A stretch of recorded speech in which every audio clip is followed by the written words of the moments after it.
LP 정지태 목사님과 함께하는 매일 성경 큐티. 교회 여러분 안녕하십니까? 11월 6일 목요일입니다. 에스라 5장 1절부터 17절을 묵상하겠습니다. 선지자들 곧 선지자 학개와 이도의 손자 스가랴가 이스라엘의 하나님의 이름으로 유다와 예루살렘에 거주하는 유다 사람들에게 예언하였더니 이에 스알디엘의 아들 수룹바벨과 요사닥의 아들 예수아가 일어나 예루살렘에 있던 하나님의 성전을 다시 건축하기 시작하매 하나님의 선지자들이 함께 있어 그들을 돕더니 그때에 유브라데강 건너편 총독 다뜨네와 스달보스네와 그들의 동관들이 다 나아와 그들에게 이르되 누가 너희에게 명령하여 이 성전을 건축하고 이 성곽을 마치게 하였느냐 하기로 우리가 이 건축하는 자의 이름을 아뢰었으나 하나님이 유다 장로들을 돌보셨으므로 그들이 능히 공사를 막지 못하고 이 일을 다리오에게 아뢰고 그 답장이 오기를 기다렸더라. 유브라데강 건너편 총독 다뜨네와 스달보스네와 그들의 동관인 유브라데강 건너편 아바삭 사람이 다리오 왕에게 올린 글의 초보는 이러하니라. 그 글에 일렀으되 다리오 왕은 평안하옵소서. 왕께 아뢰옵나이다.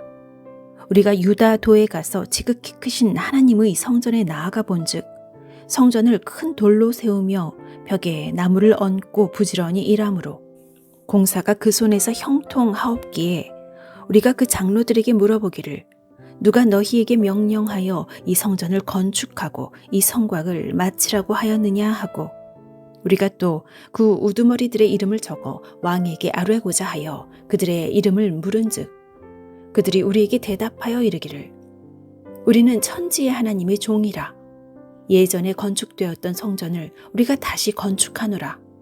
이는 본래 이스라엘의 큰 왕이 건축하여 완공한 것이었으나 우리 조상들이 하늘에 계신 하나님을 노엽게 하였으므로 하나님이 그들을 갈대아 사람 바벨론 왕 느부갓네살의 손에 넘기심에 그가 이 성전을 헐며 이 백성을 사로잡아 바벨론으로 옮겼더니 바벨론 왕 고레스 원년에 고레스 왕이 조서를 내려 하나님의 이 성전을 다시 건축하게 하고 또 느부갓네살이 예루살렘 하나님의 성전 안에서 금, 은 그릇을 옮겨다가 바벨론 신당에 두었던 것을 고레스 왕이 그 신당에서 꺼내어 그가 세운 총독 세스바살이라고 부르는 자에게 내주고 일러 말하되 너는 이 그릇들을 가지고 가서 예루살렘 성전에 두고 하나님의 전을 제자리에 건축하라 하매 이에 이 세스바살이 이르러 예루살렘 하나님의 성전 지대를 놓았고 그때로부터 지금까지 건축하여 오나 아직도 마치지 못하였다 하였사오니 이제 왕께서 좋게 여기시거든 바벨론에서 왕의 보물 전각에서 조사하사 과연 고레스 왕이 조서를 내려 하나님의 이 성전을 예루살렘에 다시 건축하라 하셨는지 보시고 왕은 이 일에 대하여 왕의 기쁘신 뜻을 우리에게 보이소서 하였더라. 어제까지 에스라 1장부터 4장까지 묵상했습니다. 모두 4명의 바사 왕이 등장합니다. 고레스, 그리고 아하수에로, 아닥사스다, 다리오 이렇게 4명이 등장합니다. 그런데 연대기 순으로 이 왕들을 정리하면 고레스 다음이 다리오, 그리고 아하수에로, 아닥사스다 이렇게 됩니다. 하지만 4장을 보면 마치 고레스 다음에 아하수에로가 왕이 되었고 그 다음이 아닥사스다고 그 다음이 다리오인 것처럼 보여집니다. 연대기 순으로는 고레스, 다리오, 아하수에로, 아닥사스다인데 그 순서가 바뀐 것처럼 보인 이유는 1장부터 4장이 연대기 순으로 기록된 것이 아니라 사건별로 구성됐기 때문입니다. 어제 본문 4장 24절을 보면요. 이에 예루살렘에서 하나님의 성전 공사가 바사왕 다리오 제2년까지 중단되니라 그랬습니다. 즉 고레스 때 시작된 예루살렘 성전의 재건 공사는 그 이후 16년간 중단되었다가 다리오 왕 제2년에 다시 시작되었다는 겁니다. 그 사이에 방해가 있었습니다. 우리는 그 내용을 지난 월요일, 화요일을 본문을 통해서 보았습니다. 이미 예루살렘 주변에 살고 있던 이방인들이 악한 의도를 숨긴 채 같이 성전 건축을 하겠다고 제안했지만은 스룹바벨은 결국 이들이 성전 재건을 방해할 뿐 아니라 같이 한다고 해도 성전을 우상도 섬기는 혼합주의 종교의 본사대로 만들려고 하는 그런 의도가 있다는 걸 간파했습니다. 그래서 같이 안 한다 그랬잖아요. 그러니까 본격적으로 방해를 시작합니다. 관리들에게 뇌물을 주면서까지 성전 재건을 막았습니다. 그래서 16년 동안 중단된 것입니다. 즉 하나님의 분명한 약속이 있고 공동체가 같은 비전을 품고 한 마음으로 일을 시작해도 거기에는 방해가 있습니다. 그러니 하나님 맡기신 일을 행하다가 어려움이 있다고 이거 하나님의 뜻이 아닌가 그렇게 의심할 필요는 전혀 없습니다. 그럴 때는 도리어 하나님을 바라보고 하나님의 손을 잡고 그 난관을 넘어야 하는 것이죠. 선한 일을 할 때도 항상 방해는 있습니다. 그 방해하는 자들은 사실을 왜곡하고 특정 정보를 부풀렸을 것입니다.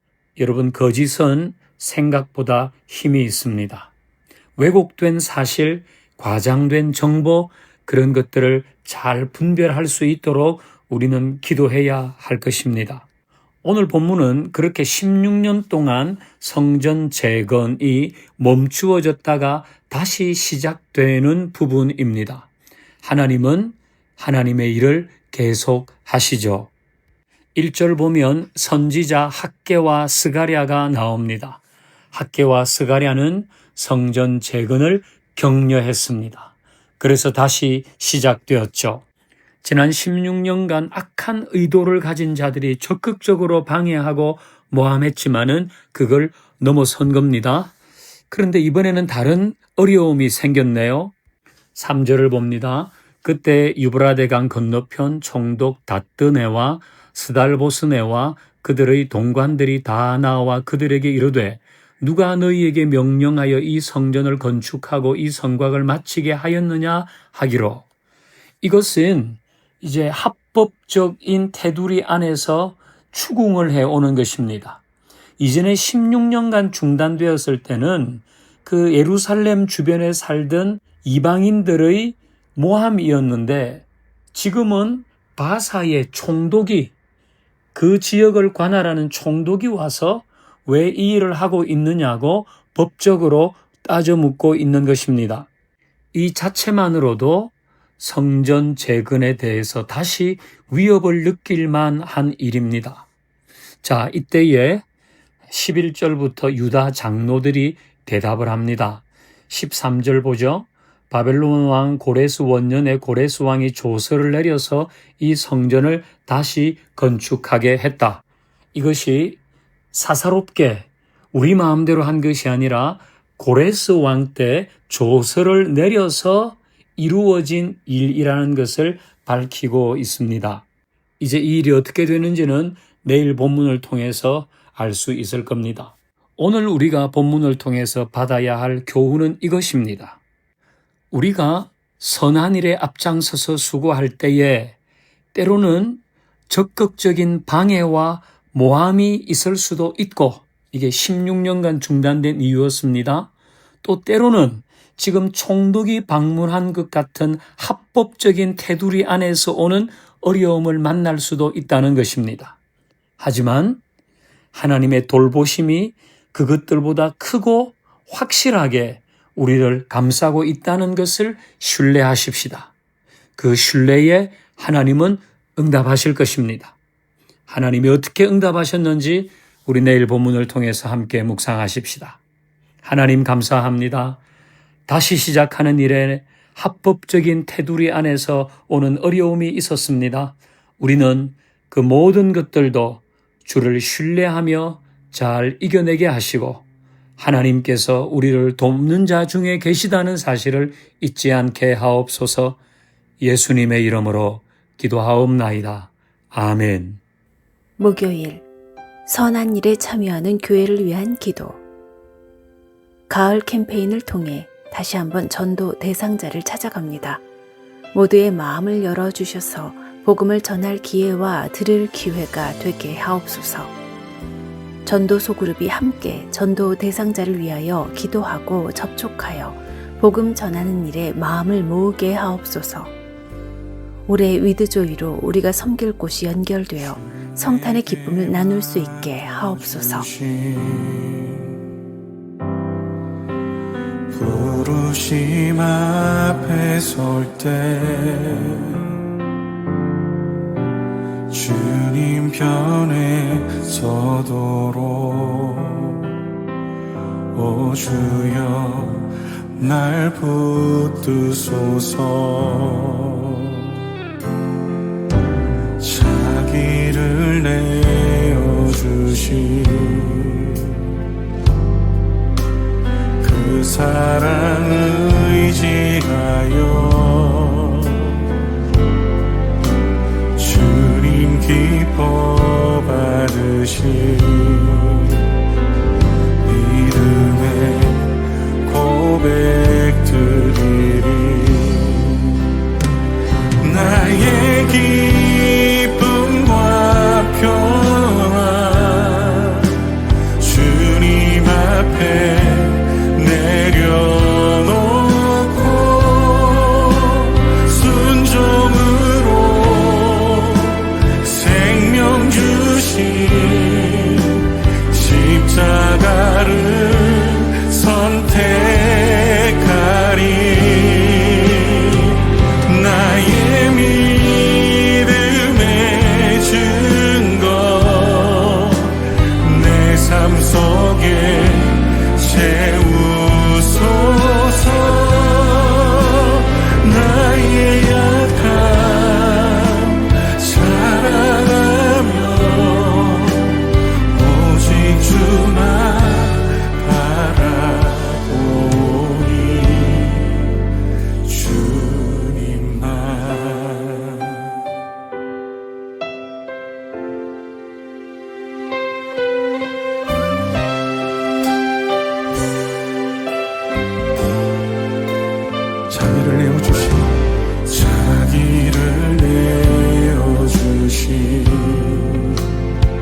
주소서.